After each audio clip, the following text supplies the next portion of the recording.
Man. Let's run it. Okay. You may have noticed that we have changed the scenery, but this room is key to a few things that have happened in the last year since I last had a podcast opportunity with you. This is Dave Beer. He works for Walking with the Wounded, but I will let him tell you what he does. What I do? Well, I'm in a very fortunate position that I'm allowed to be creative, working in the veteran space with East of England and London. And as Jim has alluded to, our first contact was probably just over a year ago. Mm-hmm. We did a introduction podcast, and now we're doing a follow-up podcast on how we've evolved in our collaboration in Hertfordshire and the borders. Because we made a point of saying to each other at the end of it, look, if there's anything I can do, blah, blah. And the difference between us and normal human beings is that when we say something, we tend to do it. So what has happened, as you guys, if you've watched this podcast before, know, I have started Coffee and Coping, and that was a collaboration with Dave and his organisation, because I had the idea to do it, and I'd said to George and Lee, look, I want to do this, I want to have a charity, I want to stop talking about community and make it. And then 2 days later, you walked into the cafe to meet me for breakfast and said, I've had an idea. Which, to be honest, the synchronicity in that, it's a bit spooky. There's got to be a reason why this happened. Yeah. So we made tentative little pushes into starting drop-in groups. Right now, at first, it was a little difficult because obviously it couldn't just be veterans, because we're in a community of people that aren't all veterans. So we are in the Ashley room, which is next to and part of the parish hall in Stansted Abbots, where my tattoo shop is, and where we normally film is just over the road. So this room is where the fruit of our labours are realised, because every Wednesday, both 12 till 1:30 and then 5 till 6:30 we have drop-ins, and then Friday midday to 1:30. So there are 3 drop-ins a week. Basically, Coffee and Coping is a charity that we want to, first of all, this is the exciting thing, right? First of all, it was going to be, right, community fights loneliness. That's the bit of Latin underneath our logo, right? Then I realised that with your partnership and, in fact, your mentorship for me, really, I don't know whether you know that, but I kind of looked up and went, oh, look, hold on, this is what I want. And first of all, we thought I'd come and work for you, yeah, or with you. Yeah. And it kind of didn't pan out. I didn't get the job. I went for an interview. I didn't get the job because I wasn't experienced enough. And that's perfectly fine. There is, But then what we realised is because we're all, I'm a bit of a free spirit, but I do make things happen. And we had a cohesion. We could make something important happen between us. Yeah, very true. So after a year, where are we at? After a year, where are we at? Well, I guess the focus for my organisation is about identifying the veteran space. Those that are in the community that aren't confident to come forward, whether dealing with PTSD, complex PTSD, well-being, mental healths of lots, physical healths, social dilemmas, isolation.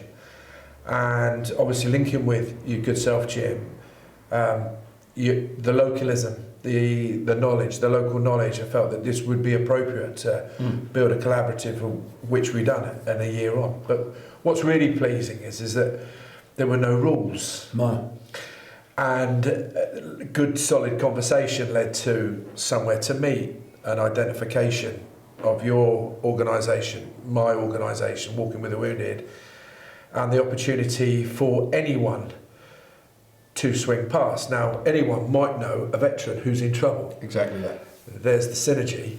Equally, my staff may come across someone in the community that isn't a veteran, but also then give them the opportunity to link with this organisation and this venue. So it's it's light touch, but the impact is huge, and we hope to share that. We're starting now. I mean, yeah, without giving too much away at this early stage of the podcast, we're starting to see the actual result of the work put in. I think it was key to success that I didn't work within the confines of your organisation. I think because I don't, it's not that, it's nothing to do with the rules and your regulations or any of that. If I'd have worked for you, I'd have stuck to that. But because I don't know what the rules and regulations are to my organisation, because it's my organisation, I don't work by the normal standards. So you and I, when I have something to say, which is quite often, I'm like, okay, look, I know he's busy, but I'm going to message him. And at no point have you said, oh, leave me alone. You've gone, yeah, or no. You're quite succinct, right? So, you know, it's like, right, left, right, forwards. And you're like, done. And that's great because there's no flannel. But then we'll sit here. We've talked already tonight for about an hour, just catching up, because we're friends. But I also know that if I was to need guidance in the right way to do it, you know how to do that. So there are 32 partnerships in all with Coffee and Coping at this point. What I did was, I didn't want to be on the computer. I'm a orator. I'm a person who can be in front of somebody. And first of all, they'll think, what is this tattooed muppet doing here? And then I'll talk, and I'm genuinely passionate about helping people. Yeah. But not just, oh, I'd like to help him. No, I want, right, if you're lost and lonely, come and talk to me. That help. If you have a drug addiction, I am a recovery worker for drug link. So I can personally help you. But also, we got involved with Resolve, and I went and saw Laura, the CEO. All of these things, but I did it face to face. And I think the reason for that is because you and I were face to face. When you had the idea, you came and bought me breakfast, you know, and said, come on, let's have a feed up, let's talk about it. And that set precedent for me because it makes it real. The CEO of Citizens Advice, Maxine, in Hertfordshire, saw me on one of those Zoom meetings. You've been to them. There's like 100 people in a room on Zoom, and I'm looking like, oh, what is going on? And then she said, you were asked to give a presentation, and you shone because what you said was real and truthful. And I think that's the key to all of this. We're all about truth and reality. Yeah. I don't tell anyone that comes to me, I can help you, if I can't. Because what would be the point? Yeah. And I think transparency. Yeah, transparency is the word. Yeah. So we've decided then that these drop-ins, which we've managed to instigate really quickly. So within 4 weeks of us talking, Coffee and Coping was here for the first time. Yeah. And then we had a kind of first thing, didn't we? We had a first drop-in with you and John and Rihanna. Rihanna. John Scott Law's my employment guys. Yeah. So. To show everyone in the world that actually this was happening. The parish council, by the way, in Stansted Adverts have just backed us without limit. They've said you can have the Ashley room, you can do it. They've let us do this tonight. They have said that all the drop-ins are what we need to get people who need community back into the fold. Because loss of religion, loss of organised religion, loss of that being a focus in society, not going in and out of your neighbours' houses anymore. Nobody knows who their neighbours are anymore. Yeah, that's lost. And then people are lonely. But then the veterans come into it. I've got this thing about, I want people to say when they go, I was in the army, you just go, and it's horribly crass, but Americans do it best. You know what I mean? Thank you for your service. I don't, that's a horrible thing to say, but it's like, you know, thank you for what you did. That's amazing. Yeah. But nobody celebrates it today. There's a downturn against some veterans and what they're going through. Yeah, it's for me, it's removing the stigma. You know, at the end of the day, you know, as someone that has served, you know, I was a resident, I was civilian before I joined up. And when I left the armed forces, I was a resident, a civilian afterwards. The title veteran is determined by someone who has served. But it shouldn't stop you still being identified as a decent human being if you are a decent human being. And if you're in trouble, the community, we spoke about this the last time we met, the community olive branch, so to speak, is somewhat not there anymore. And I'm a great believer in that. If someone's in trouble, you should offer an olive branch. And the area that we work in is predominantly veterans and their families. And we work with some fantastic organisations. Whether it be high profile or local growing orgs like your good self. And the thing is, you see, you offer someone some help, and if they need it, they'll take it. It's not a big ask. No. Yeah. Well, so let's quantify help. Okay. Yeah. Help is just something freely given that has no strings that makes someone have the ability to move forward. Because if human beings don't move forward, then they're going backwards, or they're lost, or they're static. And if you can, just by talking to somebody or facilitating something through your partners, if you can facilitate growth, you can help someone out of the mire. Yeah, absolutely. There are a lot of veterans, and I should have told you this earlier. I was going to London Bridge a lot for my teeth, right? And outside London Bridge Station, because Guy's is just there, Guy's Hospital, there were two guys, both wearing like fatigues, and they've got like bivvy bags and all that, and I'm thinking, you can't just be, So I sat down with them just for like 10 minutes before the thing, I bought them a coffee, and I just said, so why are you here? Because, they were both shaved, they were both relatively clean. Obviously there was some use, some drinking, and maybe one of them definitely had some drug use. And they just said, I'm homeless because I choose to be. Because when I was put out, and he said that, when I was put out of the military, because I don't think he wanted to go, but he was put out of it, he said, I got housed, I was very lucky. I had a council house and this, but then I was told I had to do this, this and this. And I just spent 10 years of my life taking orders, but these people had no integrity, no credibility. So I didn't want to take their orders. So it was easier for me to subsist like this because I know how to live. I'm not hungry, I'm clean, but it's not always the simple things. Oh, they're all drug addicts. Oh, they're all this. Oh, they're all that. No, they're human beings, whether they are addicts or not. But also they chose to be outside of society's norms. And I think if you see that all different levels of people have different problems. Yeah. And if you can't take being told what to do by a person who works at the council because you don't believe that they're right, or one of these things, you're going to fight against it, but it's easier just not to. So he gave his keys back and he did that. And his mate, he was made homeless there was domestic abuse, there was some problems. He tried to change and he got sober and there was no backup. And there was no end result, which was to see his children. Yeah. And they still said no. So these people are people who, they're not, when you say homeless, addicts, this and that, you're pigeonholing people a little bit. But firstly, they serve their country. And this guy was in for 10 or 12, he must have been. So, and the other guy, he said he was in for 5-6 years. And he was pushed out for mental health reasons. So they feel left behind. Yeah. But my biggest clarity between when I first talked to you and now is that the acceptance of people as human beings rather than pigeonholed by society. And that opening of my mind has helped me just to take everything at roots value. Yeah. And I think if you're going to have an organisation like this, or indeed work for a big one like you do, you have to have empathy.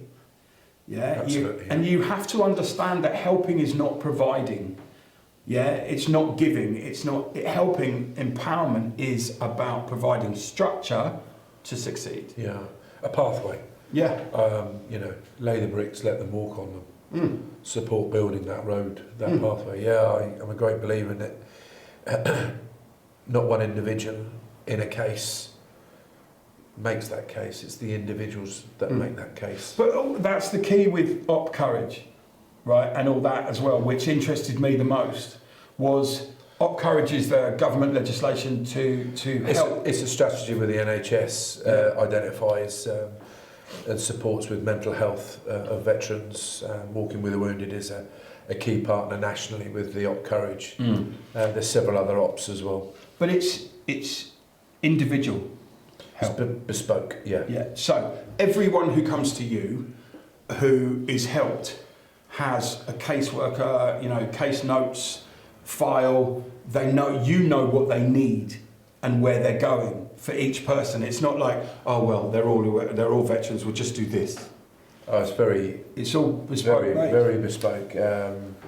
From triage, understanding the mental health aspect, psychologists, psychiatrists, veteran liaison nurses, walking with the wounded staff. They do comprehensive MDTs. MDTs? Which is a review. Yeah. Which can include the veteran, depending on states, how they are. But the veteran will understand the route that believed to be best for them, and they can contribute to that journey. So they are part of discussion. The discussion, so they can help themselves as well. And also, if they have to agree to the road, don't they? Do they? If they're able to? Well, there needs to be an understanding for me. If they have to agree, they may not agree, but they may be then serving it as a purpose. And this is, I'll just tick over. Just, you've got to question then the genuinity if they're agreeing. Be empowered, take that journey yourself. Yeah. Are you happy with this? No case runs the same speed, the same direction. Multi-contributory. So all of your staff have to be adaptable while following guidelines, to help who they're helping. Well, they need to get good sound knowledge of the community services, the counties that they're in or the boroughs that they work in, building good relationships, rapport with health professionals, so forth. So it takes a lot of groundwork, and you bring that information to the MDT for then it to be agreed, for them to move forward. I mean, I've met the guy who does your, he sorts out people's jobs, and Rihanna, who is in Bedfordshire, and she deals on a personal level. These people, let me tell you, are passionate about what they do, but also they have the little wins, right? And a win is not I've changed someone's life and the win is we've got them today to get up, clean their teeth, sort themselves out, and then put their clothes away, right? On a starting level. That's for me in working at drug and recovery work, right? So little wins, but okay, I've got to talk about the hedge, right? The hedge. It's a good story. Right. So, Coffee and Coping, we sat here and a lady comes in, right? A client comes in and she says, she's talking about being lonely, and she's here and she's heard about us, and then she talks with some of the other guys here and there's an interaction, and then she mentions a hedge. And she goes, my hedge, it's overgrown and it's becoming something that I might get in trouble because of. And I said, look, first of all, it's an overgrown hedge. There's worse things to worry about on that. And then I realised I made a mistake because I'd limited that problem. So then I backed off and said, so what's wrong about the hedge? Well, I might have to do this and we might have to get that and I can't afford to have it cut. And I went, The next time she came, she talks about the loneliness again and how she had a separation, with people around her, and wasn't able to form that bridge again back to where they were before. And then she goes, but then the hedge. Right. Cyclical about the hedge. Suddenly, Jim's brain unclouds for 5 seconds and goes, it's not about the bloody hedge. Right? Remove the hedge problem, then she's got the mental freedom to look at what's really upsetting her. Because it's challenging to look at your problems. We've all got problems. Every single person has got, even you, Dave Beer, will probably have some problems. Several.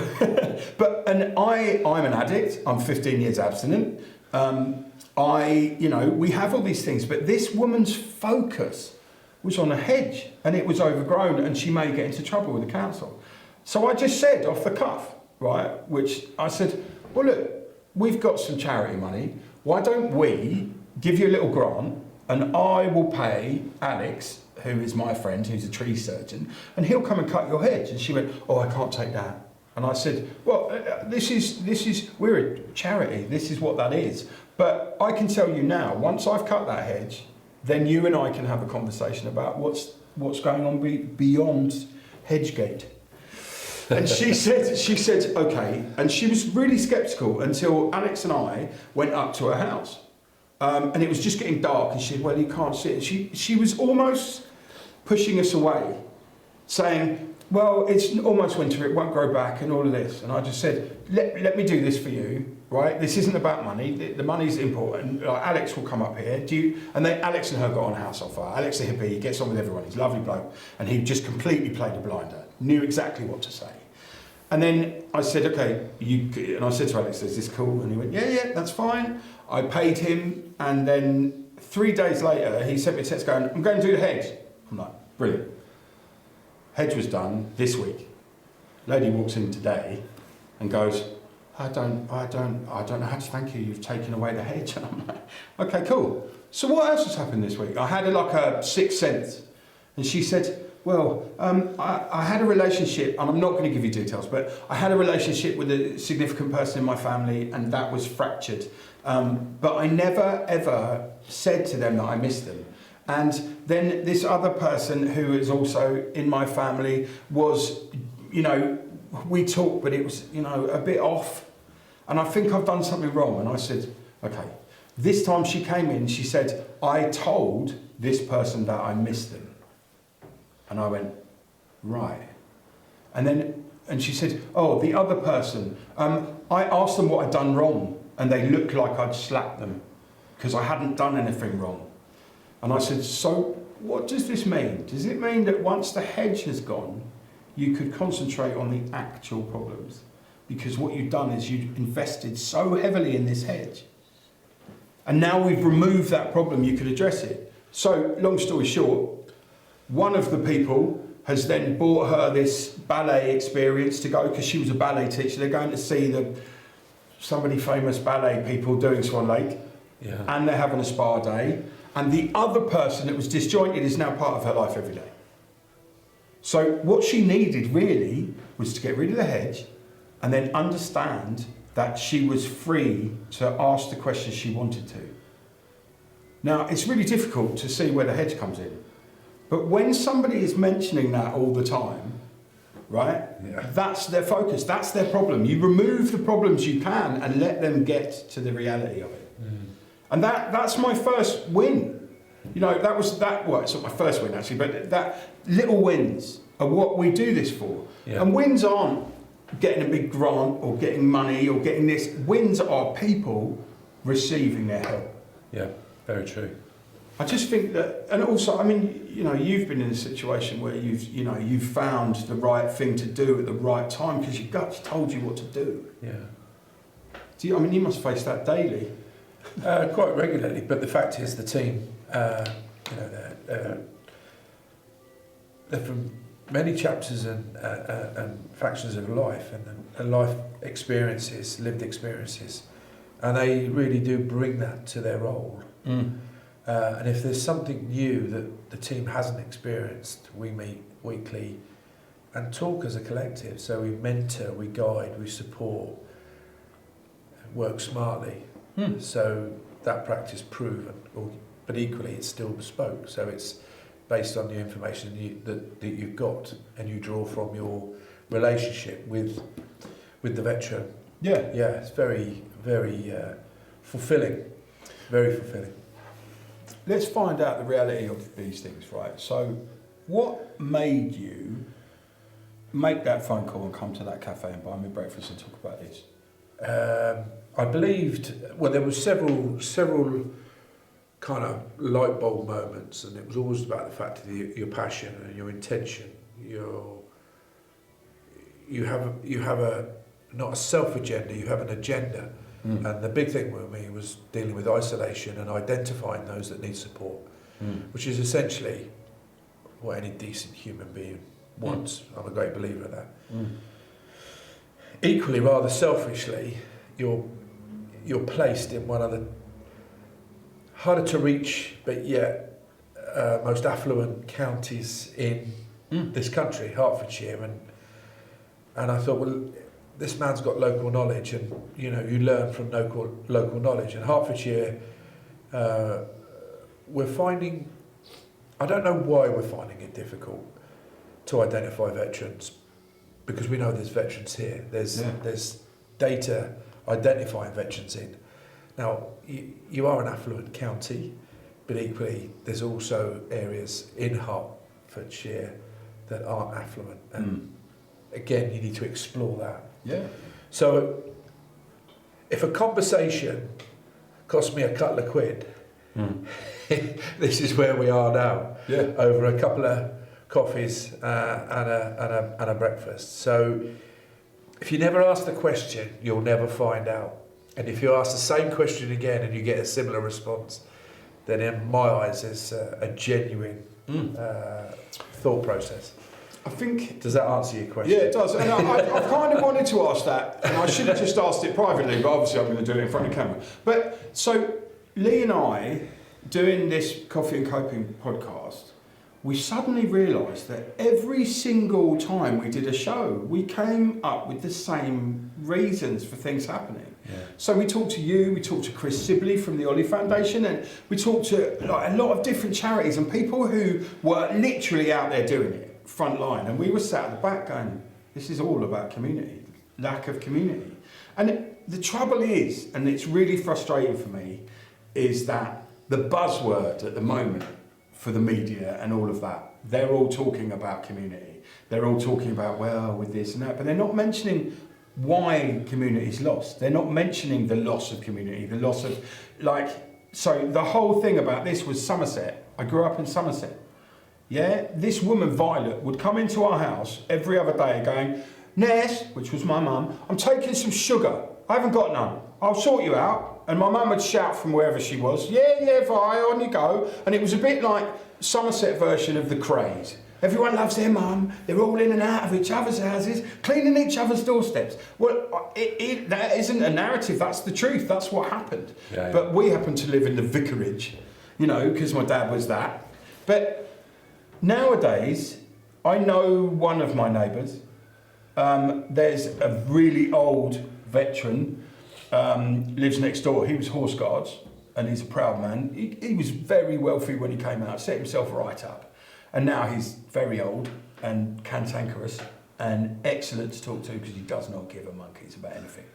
He's a reverend, he does that. But he, these people, I couldn't walk into anyone's house and go, I need a bit of sugar, blah, blah, blah. And then Vi, 2 days later, would bring a whole bag of sugar back. And then my mum would go, oh God, and pour half of it into a jam jar and give it back. Those interactions do not happen anymore. Yeah. And if you lose community, you lose friendships, you lose backup, you lose support, and all of the things that you need to be nurtured into a position of courage. Yeah. And I think veterans are a golden, shining example of a lot of that. They're used to camaraderie, they're used to backup, they're used to being in the front line, right? Some people, infantry soldiers being shot at Afghanistan, whatever, they've come back now and they're walking down the street and it's like, oh, Jesus, what am I doing? Yeah. And that I have a veteran that I'm working with at the moment who his transition out was okay, but then he got lost and he went off the rails.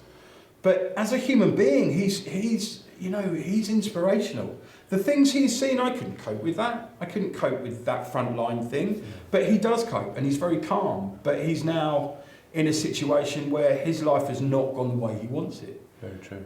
But we can help him. Yeah. Yeah. And I think that if you're in a position to help, why wouldn't you?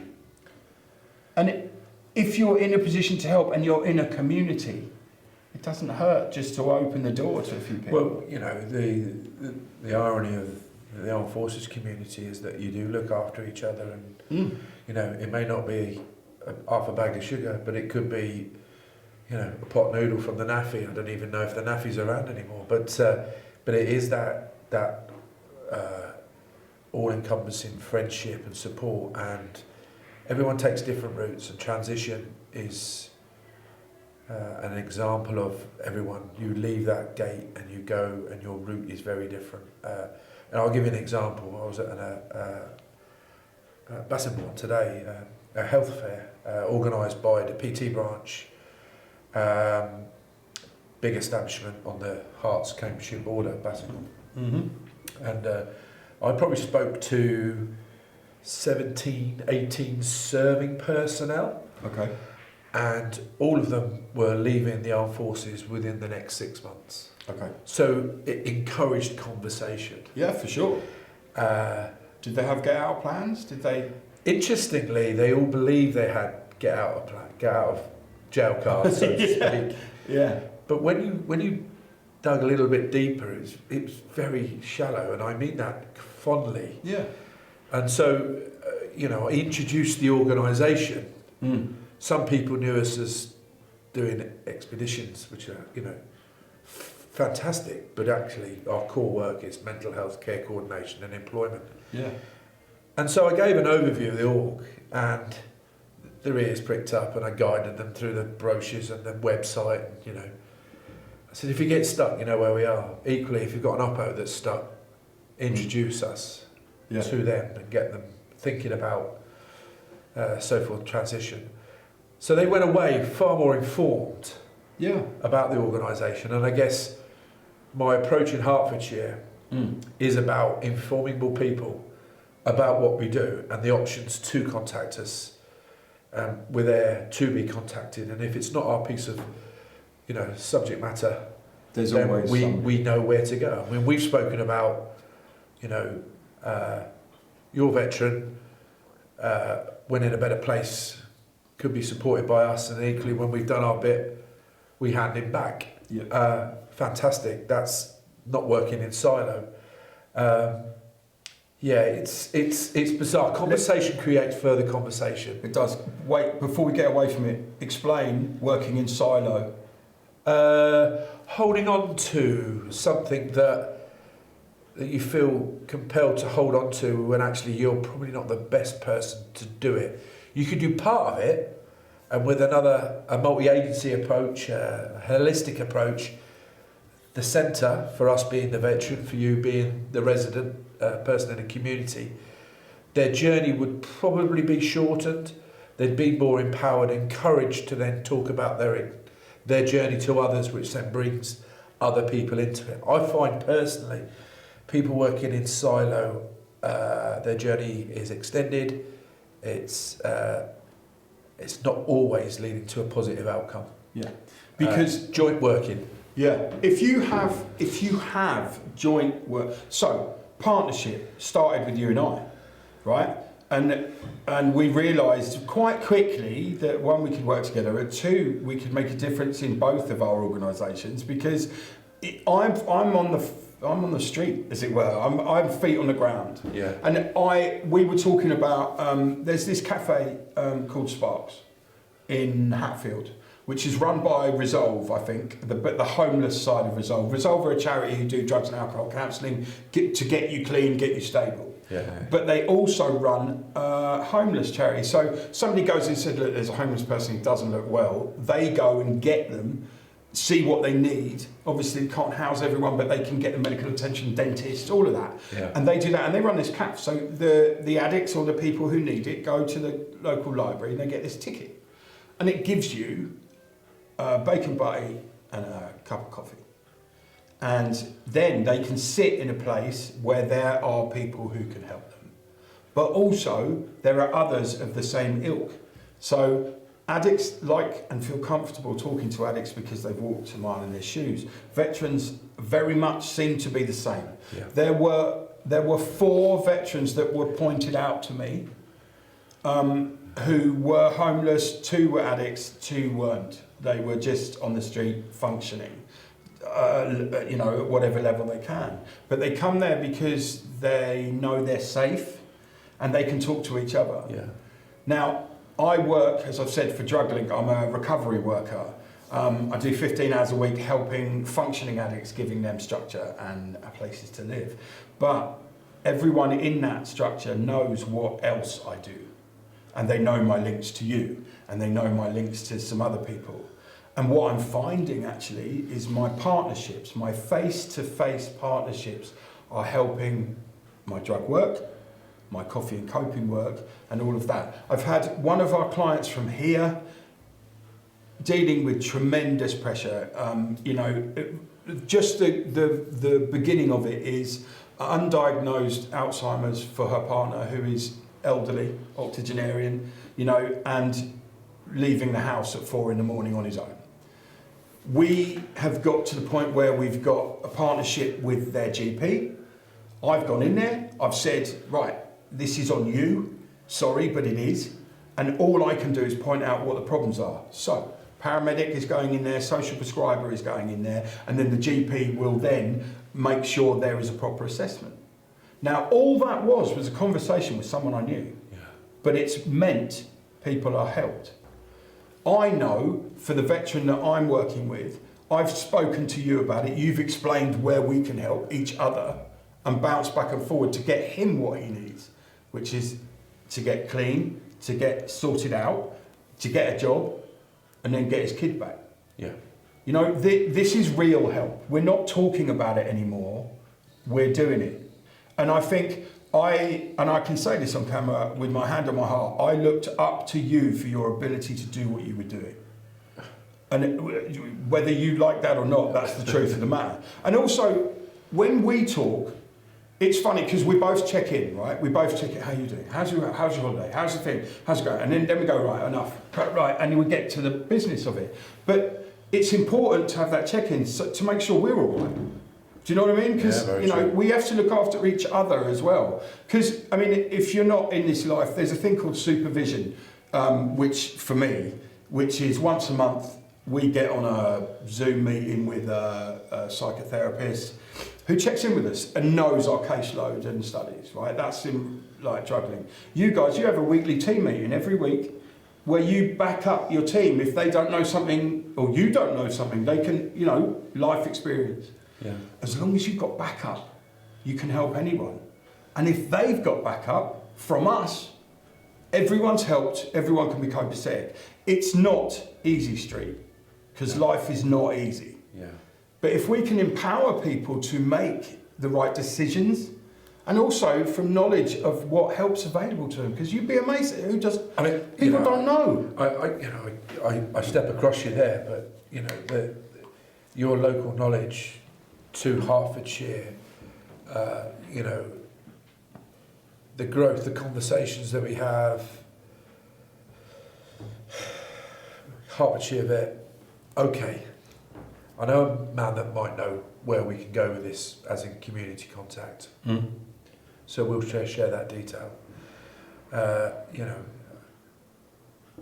My recent engagement with Hertfordshire Commerce, Chamber of Commerce. There's a route in there. Yeah. There's many feathers in a cap, but the fact being is that my agenda is about profiling the organisation, the relationships I have with the organisation,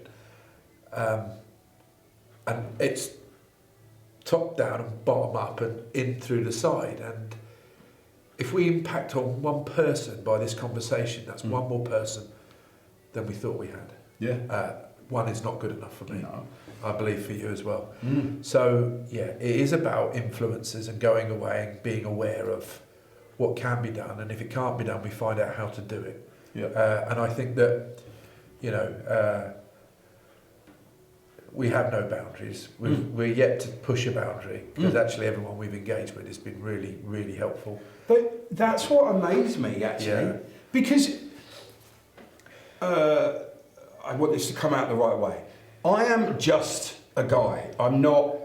I have basic counselling training. That's it, right? I own a tattoo shop. I used to put heroin in my veins, and I've made some terrible mistakes, right? But now, through getting clean, getting sober on my own, I didn't do it in AA. I did it a different way. Alcoholics Anonymous and all that is a good organisation. Trust me, if it works for you, that's the way. But what I have done is lived a life of all different directions, and that has given me some kind of need to give back. And giving back doesn't mean, oh, well, you know, we'll do this, we'll do that. It means, right, I'm going to find a way. So I talk to all of these people, and I keep going back to the partnerships, which started with you. Because without talking to people, without saying, I'm doing this, they're not going to know about me. They're not going to know that I can help them, they can help me. Yeah. And clients have gone to Resolve. They've gone to the Samaritans after, you know, before they've come to us. Because the Samaritans have talked them round and said, right, go and see Jim, just go and talk. That's all you need. Go and have a cup of coffee and sit down with him. And then, you know, so before the fact, after the fact, as long as, you know, the negative doesn't happen, those partnerships and empowerments that started with you and I are now helping people. Yeah. Which shows that whoever you are, yeah, I'm not rich, yeah, I'm not influential, I'm not anything apart from somebody who is passionate about Well, what I'm doing. I cut in again. You are influential because the fact is, by conversation, you're sharing an opportunity for people to share again. And if it impacts on an individual, then we've done good. And, you know, dare I say, it's cups of coffees and breakfasts. It's not service level agreements. Collaboration is about like-minded people considering what they can bring to the table, and if they can't but can in a year's time, absolutely. So, you know, I'm immensely grateful for our friendship and collaboration. Immensely grateful for the opportunity in Hertfordshire you've given us. I'll tell you this now as well, and I'll say it. I wouldn't be doing this, and I wouldn't have got as far without you either. So it's certainly is a two-way street, and you'll hear me say two-way street a lot, because any of the people that I've gone to that have talked just about, what I can do for them and how I can help them, I'm like, that's great. What are you going to do for me? Yeah. And I'll ask that question where a lot of people won't. Yeah. But I think we've got to end, because believe it or not, it's finished already. But I think if more people can understand that there is help, so ask the question. Everyone's on the internet these days, right? Coffee and Coping is definitely on the internet. Walking with the Wounded, they've got an amazing site. You can click all the way through it, right? They've got some nice clothing as well if you want to support, and that's a plug, right? I was given 2 free garments, right, for doing what I'm doing, right? But I also bought one because I felt guilty. So, but the key to all of this is, this started by 2 people having a conversation. Yeah, okay, it was on camera. But then the following conversations have carried on, and we're friends. I think, you know, absolutely. I mean, I check in with you quite often, and vice versa. You know, it's like if one of us hasn't heard from the other, it's like, are you, what's happening? But, you know, you are a busy man and you do that. But what you don't do is you don't exclude anyone if you're busy. So that one-word answer, which was, I can't remember, but it made me laugh. It was something like, it's all good, and I think you just wrote beer back or something. Or, no, it wasn't that. I can't remember what it was, but it was a one-word answer. Probably yep. Yeah, lazy. But he answered the question that I'd asked in about 3 sentences with one word. Now, check in with each other, if you can help in any way, without putting yourself out, without tearing yourself out of your comfort zone, then go and look at Walking with the Wounded website, which is Walking with the Wounded what? Oh no, there you are. It's just www.twtw.org.uk. Right? Now, also, do you know the most valuable thing? Is if you know a veteran, right, whether they're struggling or not, tell them that you've seen Walking with the Wounded. If they're local, tell them that you've seen Coffee and Coping, because we can help. Also, if you're lonely, it's not the end. Find someone to talk to. There are loads of drop-in groups. Look for drop-ins. It's because they're everywhere, right? Look for impassionate people. Look for people who aren't looking for a social circle themselves. They're looking to be able to help you.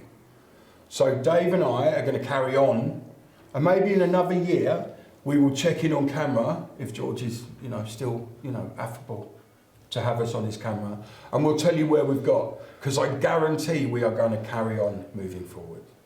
We must. We must carry on.